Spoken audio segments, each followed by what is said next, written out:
हमको लगा से जो चाइना वीडियो देख ली, उसने वियतनाम से समझौता कर लिया, पहले से चाइना तैयार है। सोचिए कितनी स्ट्रेटजी है चाइना की। ये सब चीज हम लोगों को क्या करना चाहिए, तो यहाँ सर्टिफिकेट बांटा जाता है, स्किल इंडिया का सर्टिफिकेट। अब अगर हम लोग ये कहते हैं कि हम वियतनाम से सामान खरीद के लाएंगे, तो चाइना का व्यापारी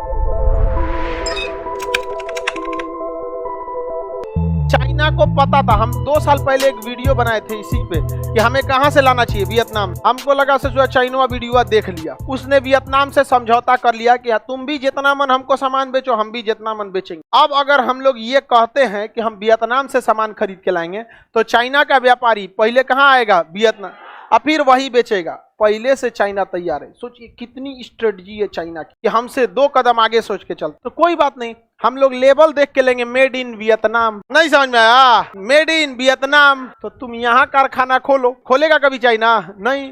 आओ तुम मेड इन वियतनाम लो, लेकिन नहीं, किसी को कोई। पॉपुलेशन कितनी है? बहुत कम है, 4 करोड़ बस। हमारे यहाँ पॉपुलेशन क्या है? ज्यादा, 12 करोड़ तो हम ही लोग हैं, बिहार वाले लोग। 22 करोड़ यूपी वाले, 23 करोड़। देख रहे हैं, यही 40 करोड़ भरी आ गया, 30-40 करोड़। तो ये राज मिल के धंस जाएगा यहाँ पे जमीन। हम लोग यहाँ जनसंख्या, लेकिन देखिए जनसंख्या को आप अगर कुछ नहीं कर सकते हैं, तो आपके सामने रास्ता है कि आप गरिया लीजिए कि बढ़ी जनसंख्या प्रॉब्लम है। लेकिन बढ़ी जनसंख्या प्रॉब्लम नहीं है, ये जनसंख्या संसाधन न बनकर केवल एक भीड़ बन गई। अगर हम आपको 2000 ट्रक दे दें, तो क्या कहिएगा वापस ले जाए, जनसंख्या ज्यादा हो गई, ट्रक क्या करेंगे? नहीं, कमा के करोड़पति हो जाएंगे। तो उसी तरह हम लोगों को ये 120 करोड़ 130 करोड़ लोगों को अगर स्किल्ड आ जाए कि स्किल इंडिया कैसे क्या होगा, तब पूरी दुनिया में कब्जा कर लेगा सब। कैसे पेंट करना है, नट बोल्ट कसना, हर एक चीज का स्किल्ड होना चाहिए। तो यहाँ सर्टिफिकेट बांटा जाता है, स्किल इंडिया का सर्टिफिकेट। अजब हाल है भाई, सर्टिफिकेट से क्या होगा, काम होना चाहिए। आप समझा गई नहीं? पूरे वर्ल्ड में हम लोग क्या कर सकते हैं, जो जितना भी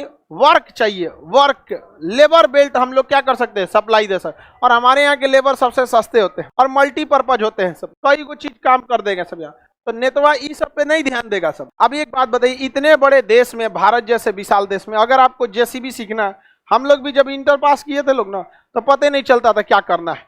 तो हम लोग ने सोचा कि भाई करना है कुछ न, जीवन में कुछ ना कुछ करना है, पढ़ाई तो चलते रहेगा। दूरदशा देख रहे थे लोग, तो वेल्डिंग सीख लिए। किसी एगो आदमी के साथ बढ़ गया, एगो जेसीबी सीख ली। जेसीबी और वेल्डिंग दोनों में गवर्नमेंट ने कोई हाथ नहीं दिया। अगर आपको भी कुछ सीखना है, तो आपको प्राइवेट आदमी को पकड़ना पड़ेगा, वही सिखाएगा। कोई ऐसा कॉलेज है, ट्रेनिंग कॉलेज, जो सिखाए, और उसमें जेसीबी दीजिएगा तो पुरान जेसीबी दे देगा 1960 मॉडल का, जो नया से कोई मतलब ही नहीं है, उसको कुछ काम ही नहीं करेगा, एक्सीडेंट हो जाएगा उस पर। ऐसे उठाइएगा तो कोई डंफरवे खुल के गिर जाएगा।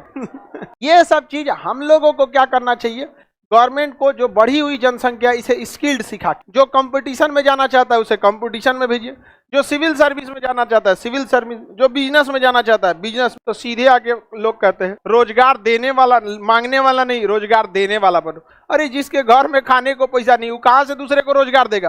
वो तो रोजगार मांगबे ना करेगा। तो जिसको हर सेक्टर में क्या करना चाहिए, फिल्टर करना चाहिए। समझ में आ रहा है कि नहीं आ गया? वियतनाम समझ में आ गया?